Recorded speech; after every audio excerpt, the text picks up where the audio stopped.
Nah hawa mak melintir tungku mak betul. Yang khatib Masjid Bujang Salim Warga 26 melintir bak negak belanja kena ditanya saya kode bahino kan orang lancang barat nan tungkunya Zulfikar nan duri ya Allah lakoi biti do tenang kawan kita tenang buka merempak melintir dulu kayak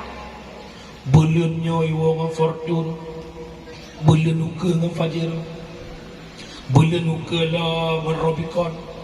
bulan kelima iwang fairfire bulan keenam kaporeh leboreo ya rumah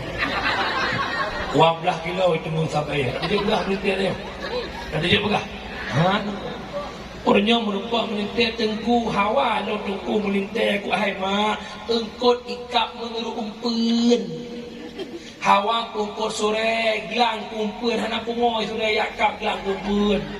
Mia hawa melintir tungku canggih ya inai nong yoti pada ya melimang ton 7 ton tepo hab iwo kibang kakak alhamdulillah mah na tungku galak kelong kan mau jadi imam bagimu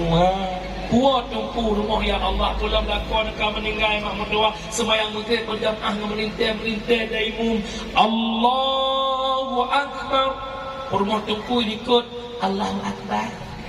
mak doa samping Allahu akbar Bismillahirrahmanirrahim Alhamdulillahi Rabbil Alamin Ar-Rahmanirrahim ya mak Tuhan terbisik ya Allah kau lagak tu menintelo ya Allah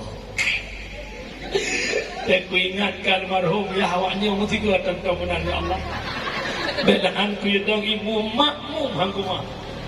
Allah katuha ku ya Allah tak mata muda kau kesinya aku jok roh aku cok lihat saja melintir baca do terharu di Tuhan mak melintir baca doa mak anak 5 buah musabah doa nanti baca tapi tok melintir je baca doa terharu Tuhan